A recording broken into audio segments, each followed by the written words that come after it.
What's up, good people? And welcome to Smiley G's Sports Nation. This be your boy, Smiley G, the real Smiley G. Today we're going to talk about something a little different. I know technically that wrestling is not really sports. It's more of what they call sports entertainment. But I'm a big fan of old school wrestling. And when I mean old school, I'm meaning back to maybe 2005 and back. But before I get into this, please subscribe to the channel and like the video and hit the notification bell so that you can be notified when I come out with a new video. And if you're feeling generous and want to donate to the channel, please donate via Cash App at Smiley G 2006 212212.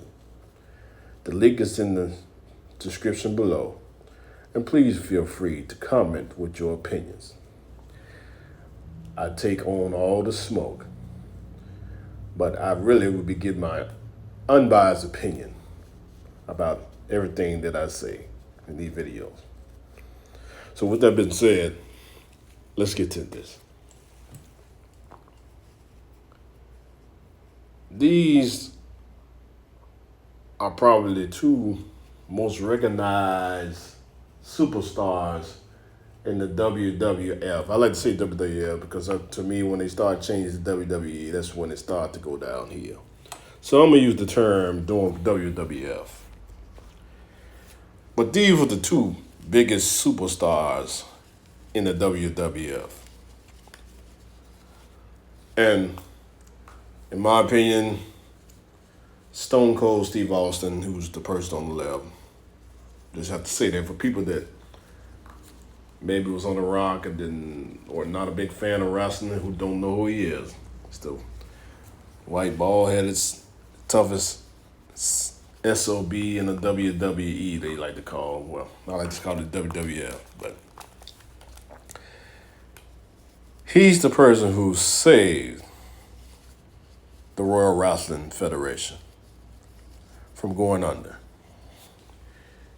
If you well know, if you're a big wrestling fan from old school wrestling, World Wrestling Federation was going through what they call a Monday Night War with an opposing company who now has been owned by the WWF or the WWE, which was called WCW, World Championship Wrestling. And in one period in history, between, I want to say, late 96 to maybe early 98, I want to say, that WCW had won the Monday Night Wars, which they had Monday Night Nitro going against WWF's Monday Night Raw. But the WCW had won all the Monday Night Wars, and they was winning the ratings for, I want to say, 96 weeks straight. And 96 weeks straight is a little over a year and a half. So basically, WCW was kicking WWF's ass for a little over a year and a half.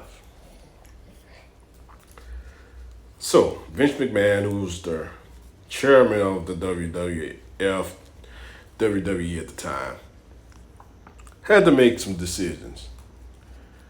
And what he chose to do is to change what they had. The formula they had at first was more of like a children cartoonist, gimmicky style thing where it was a family-oriented show. And that wasn't appealing to the audience like what WCW was putting out, which was more of a realistic type wrestling look. So Vince McMahon had to make a decision. We're gonna have to turn this into what I like to call an attitude era. So what he did, he bit off of what another kind of company, small, maybe not big as WCW and WWF, but somewhere right there, and what people would call the ECW Extreme Championship Wrestling was ran by Paul Heyman at the time. And he wanted to make a little bit more violent to appeal to the audience to see can he steal some of WCW's ratings. And that little scene, that little plan that he had was instituted, started with that man on the left, with the Stone Cold Steve Austin. Stone Cold Steve Austin was originally from WCW, but the vice president and the man who was running WCW at the time, Eric Bischoff, he released Stone Cold Steve Austin from WCW. And Vince McMahon gladly picked him up, and the rest is history. Stone Cold Steve Austin immediately started to get ratings as he quickly became a fan favorite, and releasing his King of the Ring famous saying that started him with the 316, and quoted John 316, said, "I know y'all heard of John 316, but Austin 316 said, I just whoop your ass." And ever since then, he's been going with the 316. Austin 316, I should say. But wrestling had a lot of things. It had the catchphrases, it had signature moves and finisher moves, and it had taunts. The wrestlers still have it now, but for some reason now it's just a little bit more cartoonish. You just know it's fake. It's starting to pick up a little bit more now since Rock came back with the Final Boss little saga thing he got going on. It's kind of a little bit better, but I'm still not quite watching like I used to. This is just not as exciting. But Stone Cold Steve Austin, back to Stone Cold Steve Austin. Stone Cold Steve Austin had his best rivalries against Vince McMahon, which was the boss of the WWF at the time. And they had all their feuds. Vince McMahon loved to pull his weight. He started to become, because he was to start off as an announcer first. He was a ring announcer, or a commentator, I should say. He was a commentator. Him and at the time it was Jim Ross and sometimes Jerry the King Lawler. But he started as the commentator. Then they had to do something different because they were losing in the Monday Night Wars. So they had to do something different. So Vince McMahon's plan was to basically rival against Stone Cold Steve Austin, who for the first time, I'm not going to say the first time, but it was way more emphasized that the boss was getting bullied by the babyface. And Stone Cold Steve Austin at the time was known as the babyface. And when people don't know what babyface is, babyface is basically the good guy of wrestling, and the bad guy of wrestling would be called the heel.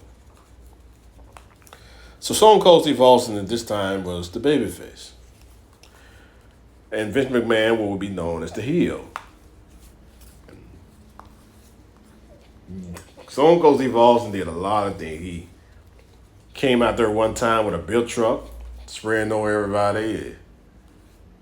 Didn't care who he stunned. He didn't care who he talked shit to. He just had the green light to do basically anything he wanted. He just like the invincible wrestler. So I would like to say that Stone Cold Steve Austin is the man who saved the WWF from being extinct. Now to the next man on the right, who he started his career in the WWF, where, Stone Cold Steve Austin started in the WCW.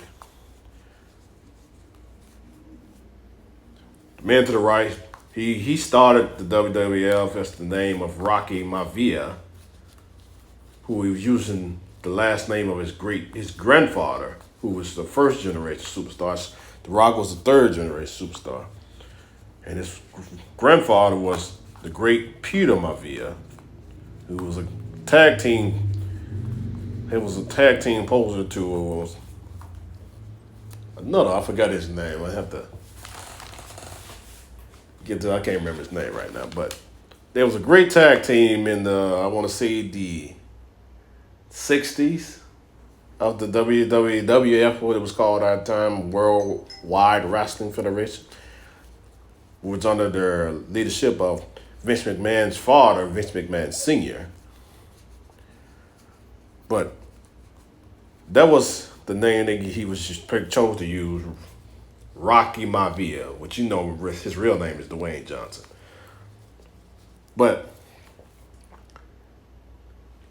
The Rock kind of had it. They knew he was going to be big. People around him knew that he was something special because he just had a lot of aura and charisma about him. And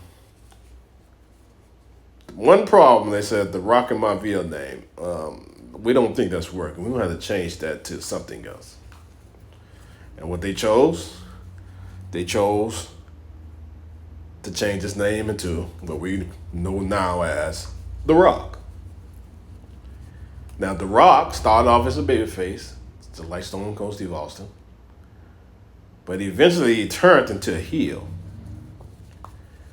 And him being a heel is what notably got him his attention.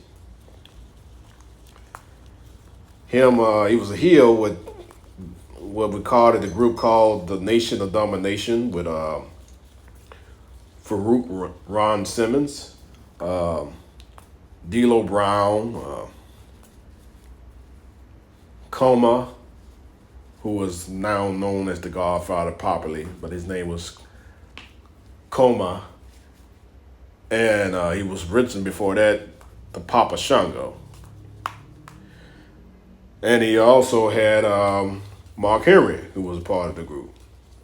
And this was a pretty well-known group. They also had a wrestler named Ahmed Johnson, too.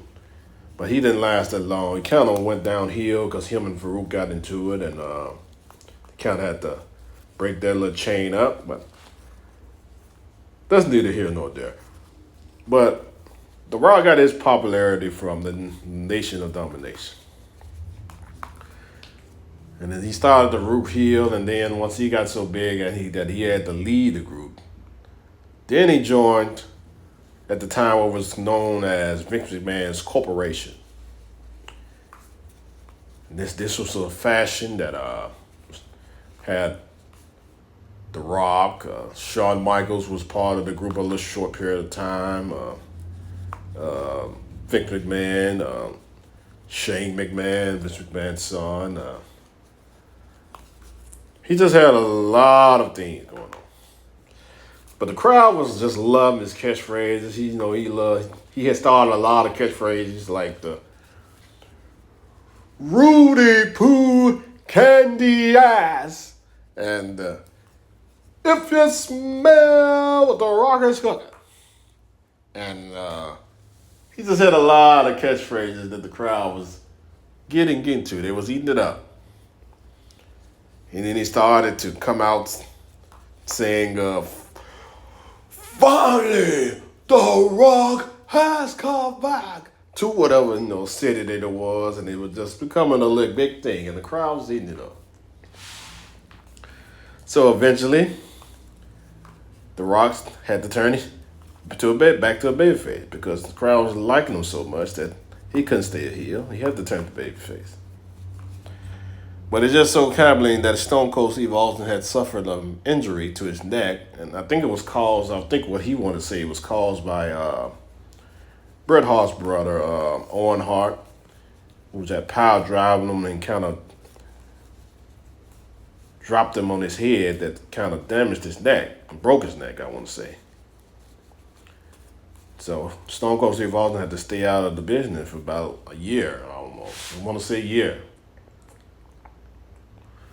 Almost a year. I don't know if it was quite a year, but it was somewhere around there. But anyway, Stone Cold Steve Austin, I said, he's the one saved the WWF. The Rock is the person who basically maintained the WWF.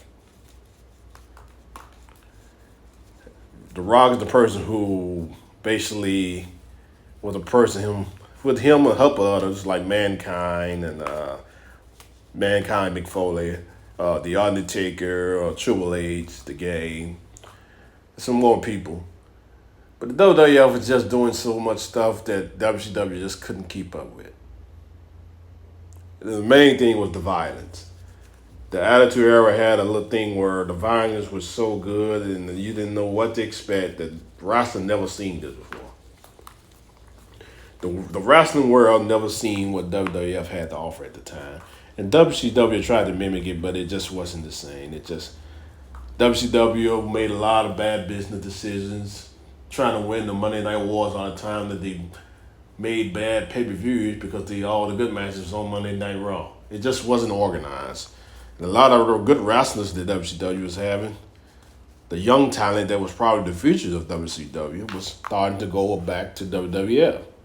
One notably the Big Show, who at the time in WCW was called the Giant. He was signed with WWF. Then later on, you had Chris Jericho. And then you had the Radicals, Eddie Guerrero, Chris Benoit, Dan Malenko, and Perry Saturn. Just a lot of wrestlers from the WCW that was good future stars that went to WWF. And WCW was stuck all the older superstars like Macho Man, Randy Savage, Hulk Hogan, Sting, and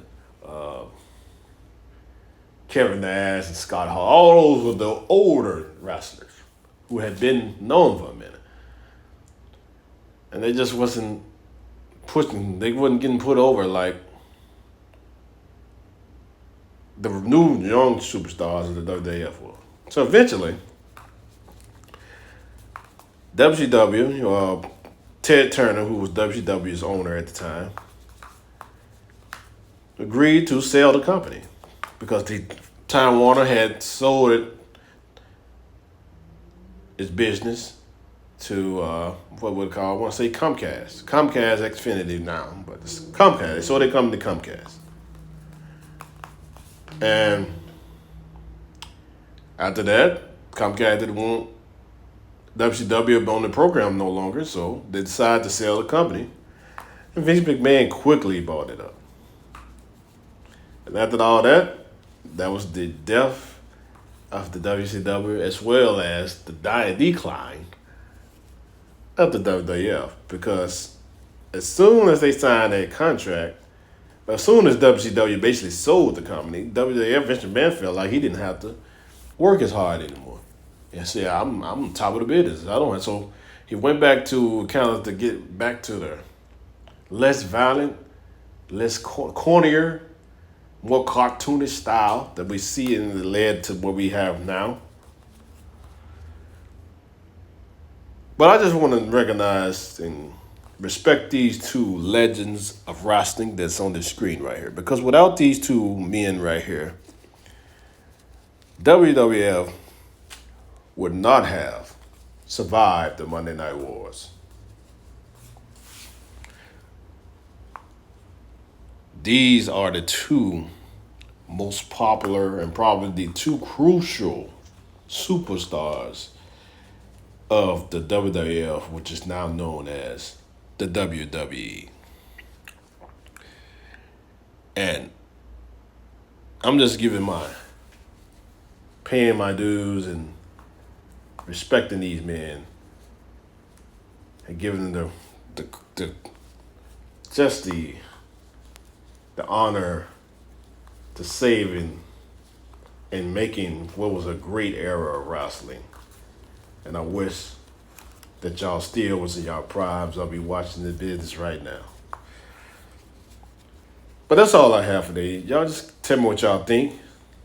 Again, hit the like and subscribe button and the notification bell. And if you're feeling generous, donate to the channel. As well as comment, tell me what y'all think. Peace to your brothers.